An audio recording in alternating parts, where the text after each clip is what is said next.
Let all that is mortal keep silence for the Lord.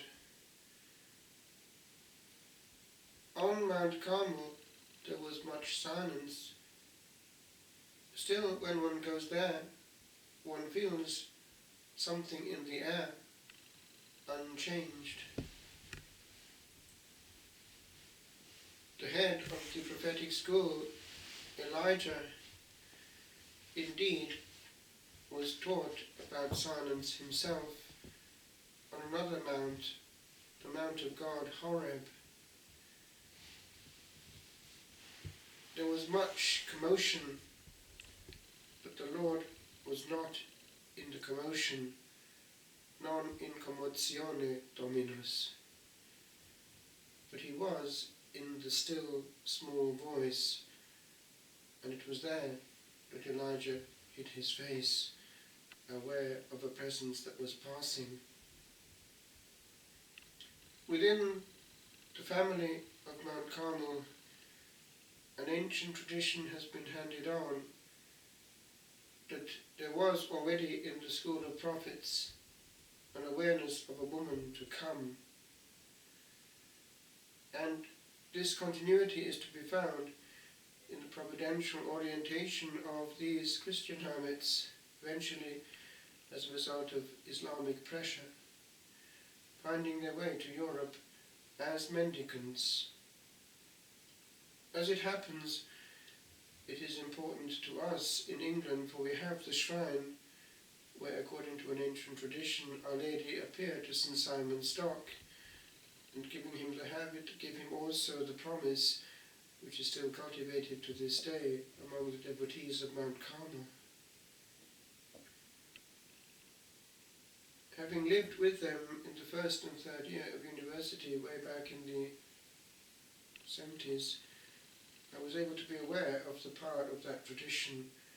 And one beautiful custom that we had at the end of the day was, after the singing of the Salve Regina, the singing of the Flos Carmeli, flower of Carmel. The Carmel is a vineyard, and what is more fruitful than the Blessed Virgin, daughter of Zion? But she was a silent woman and stored all things in her heart. We leak an awful lot, and by so doing lose the treasures of our heart too easily to the four winds. With regard to our Blessed Lady, she has come to the fore as Our Lady of Mount Carmel in a big way in the bygone century, beginning with Fatima, when she appeared precisely as Our Lady of Mount Carmel, according to the promise that she gave. But what is sometimes overlooked is that the series of events at Fatima did end with also the promise of returning as Our Lady of Mount Carmel, which she did, it would seem, at Garabandal. Indeed, for our time. And Our Lady was an intercessor there, warning humanity of what was ahead, and the pain that she was having in withholding the arm of her son. St. Michael was very present, and the two of them were concerned already about the abuses coming in, and which were going to get far worse. The Blessed Sacrament is being given less honour. We need to be silent before that presence. The Lord cannot get through to a smokescreen of noise, even celebratory noise sometimes. Interiority is the language of the heart and of deep praise. As between those who know each other well, they are comfortable with the language that they understand perfectly, the language of the heart. Taccia ogni mortale davanti al Signore. La Vergine di Sion era una vergine silenziosa. Il Carmelo, legato con il senso di vigna, sarebbe un luogo, un giardino scelto dal Signore, hortus conclusus, un giardino concluso in cui l'energia non parte, ma il tesoro è mantenuto e protetto. Nella tradizione della famiglia del Monte Carmelo si sa che dicono che già nel Tempio dei primi profeti c'era una intuizione di una donna che dovrebbe venire, e dunque non è sorprendente che i figli del Monte Carmelo sono figli della Madonna. In Inghilterra abbiamo il luogo dove è apparsa la Madonna a San Simon Stock, che ha ricevuto l'abito e le promesse del scapolare, e dunque molto onorato in Inghilterra, e sarebbe una cosa interessante che l'Inghilterra ritorni alla Madonna. Abbiamo già il recupero di Walsingham.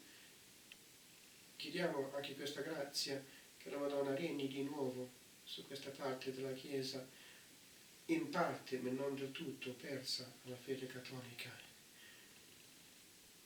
Per noi, guardiamo all'interiorità, taccia ogni mortale. Tra amanti bastano poche parole. Un modo troppo celebratorio e esteriorizzato non è sempre il massimo e l'ottimo per quanto riguarda l'incontro. Delle volte lo sguardo semplice è più potente, e una liturgia di interiorità vissuta senza attirare l'attenzione a se stessa è l'ideale. La Madonna pregava bene. Ripetiamo con essa le parole del Magnificat, che è la verità dell'anima che riconosce il suo nulla, il niente, ma anche la verità del dono. L'anima umile e vera evita l'artificialità delle proteste di umiltà, ma riflette la gloria al donatore. Questo è il segreto. Chiediamo questa grazia oggi di vivere con Maria senza sprecare l'energia, riservando l'energia alla preghiera e all'amore e l'incontro intenso e semplice dello sguardo, in cui si capisce perfettamente tutto.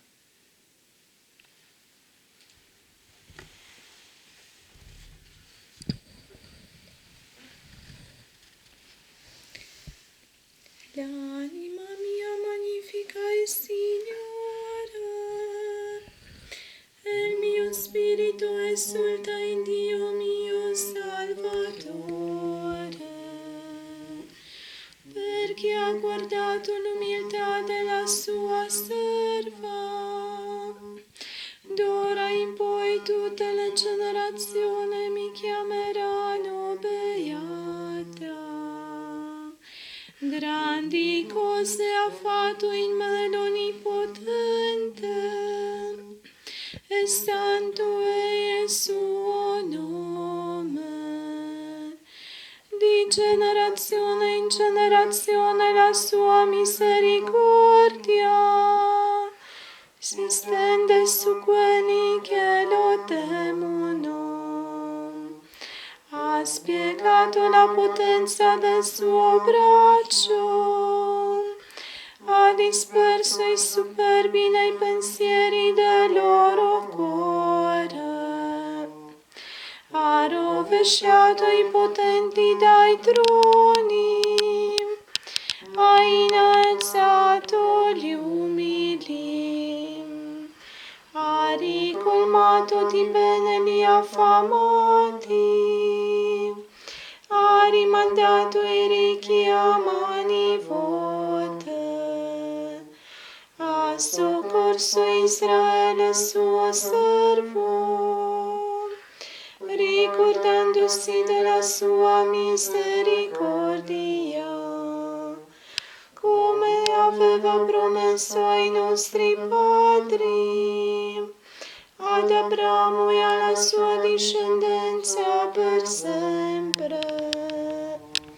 Gloria Patri et Filio et Spiritus Sancto, come era nel principio e ora e sempre, nei secoli dei secoli.